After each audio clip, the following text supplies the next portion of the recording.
President Lula is heading to Brasilia following the arrival of Brazilians deported from the United States. Today, he is set to meet with the Minister of Foreign Affairs to discuss the matter. Luciana Verdelin provides the details. Good morning, Verdelin, and have a productive day. Good morning, Colombo. Good morning, everyone, and have a great week. This will be the President's first engagement today at the Palacio do Planalto. Over the weekend, several authorities expressed concern about the treatment of the deportees. These individuals arrived in Manaus and were then transferred on a Brazilian Air Force FAB flight to Confins Airport in Belo Horizonte. The government, through the Ministry of Foreign Affairs, has already announced that it will request an explanation from the United States. There's a deportation agreement signed in 2018 aimed at ensuring that Brazilians found illegally in the U.S. are not detained there for extended periods. However, Brazilian authorities have complained that the agreement requires deportation to occur under humane and dignified conditions. According to the Brazilian government, the conditions experienced over the weekend were degrading. Many deportees reported poor conditions on the aircraft, including technical issues, a lack of air conditioning, inadequate food supplies, and arriving handcuffed. Allegations were also made of mistreatment by U.S. agents upon their arrival in Manaus. The federal police have stepped in to prepare a report for the Ministry of Justice. Meanwhile, the Brazilian government is filing a formal complaint with the U.S. government.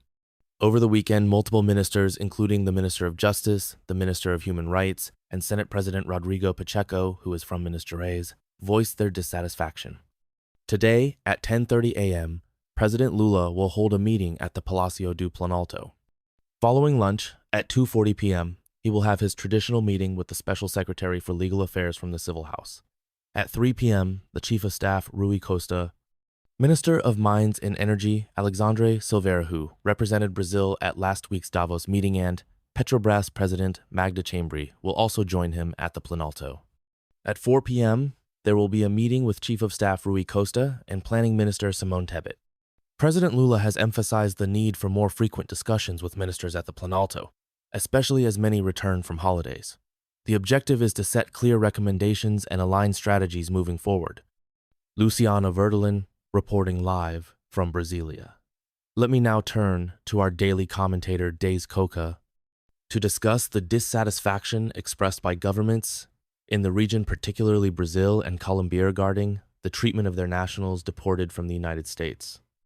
Dees, does this complaint make sense? Is there a way to challenge how the U.S., under Trump's government, handled these deportees? This is fundamentally about reaffirming Brazil's commitment to human rights.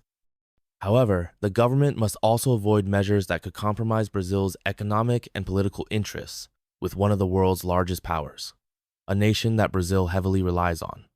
My critique here, Rafael, lies in the historical passivity of Brazilian diplomacy concerning citizens' rights abroad. What's missing is a broader, more assertive strategy that responds to the realities of an increasingly mobile yet unequally regulated world. Brazil seems to lack a comprehensive plan to address this issue. Traditionally, the country has relied on multilateralism to overcome its limitations in global power dynamics. Perhaps, answering your question, one potential solution would be to coordinate a coalition of Latin American countries to pressure the United States into discussing fairer migration policies. Within the framework of multilateralism, this could be one of the few ways for Brazil to demand better treatment for its citizens and tackle the challenges of human mobility and migration crises effectively. Such a coalition would not only amplify the voices of individual countries, but also create a united front that could challenge the current status quo in global migration policies. This approach would require Brazil to take a leadership role in fostering dialogue and cooperation among neighboring nations. Furthermore, the government must prioritize the development of internal policies to support its citizens abroad. These policies should include stronger consular support, improved communication channels, and rapid response mechanisms for emergencies. By doing so, Brazil would demonstrate its commitment to protecting the rights and dignity of its nationals, regardless of where they are in the world. In the long term, Brazil must also engage in diplomatic negotiations with the United States to ensure that bilateral agreements, such as the 2018 Deportation Accord, are upheld in a manner consistent with international human rights standards. This includes addressing specific concerns like humane transportation, adequate living conditions during detention, and respectful treatment throughout the deportation process. In conclusion, while the challenges of addressing such issues are significant, they are not insurmountable. A combination of multilateral collaboration, robust domestic policies, and strategic diplomacy could pave the way for more equitable and dignified treatment of migrants. For Brazil, this is not just a matter of foreign policy, it is a question of upholding its core values and its responsibility towards its citizens, wherever they may be. At the same time, Brazil must recognize the broader context of global migration dynamics. The inequalities and power imbalances that shape these dynamics often place countries like Brazil in a reactive position. However, this does not mean the country cannot adopt a proactive stance.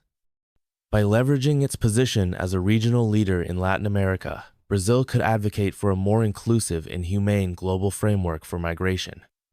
This would involve engaging with international organizations such as the United Nations, particularly through agencies like the International Organization for Migration, IOM, to push for reforms that address systemic issues.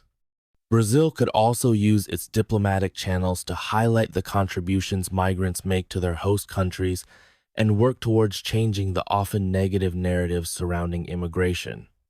Additionally, there is an opportunity to strengthen regional cooperation within Latin America. Many countries in the region face similar challenges related to migration, and a united approach could provide greater bargaining power when negotiating with global powers like the United States. Initiatives such as the creation of regional migration agreements, joint monitoring mechanisms, and shared strategies for reintegration of deportees could prove beneficial. Domestically, Brazil must also focus on improving the reintegration process for deported citizens.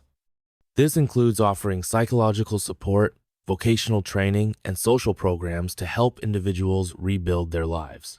Ensuring that deported Brazilians are treated with dignity upon their return would send a strong message about the government's commitment to its people.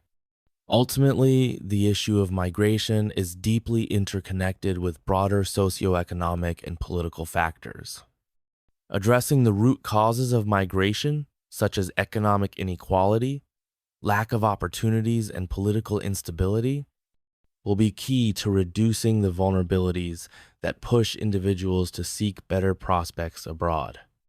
Brazil has the potential to be a global example of how to tackle these challenges through a combination of empathy, strategic planning, and international collaboration.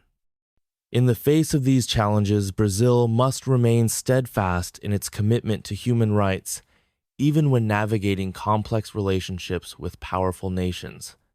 By doing so, it can not only protect its citizens, but also contribute to shaping a more just and equitable global order.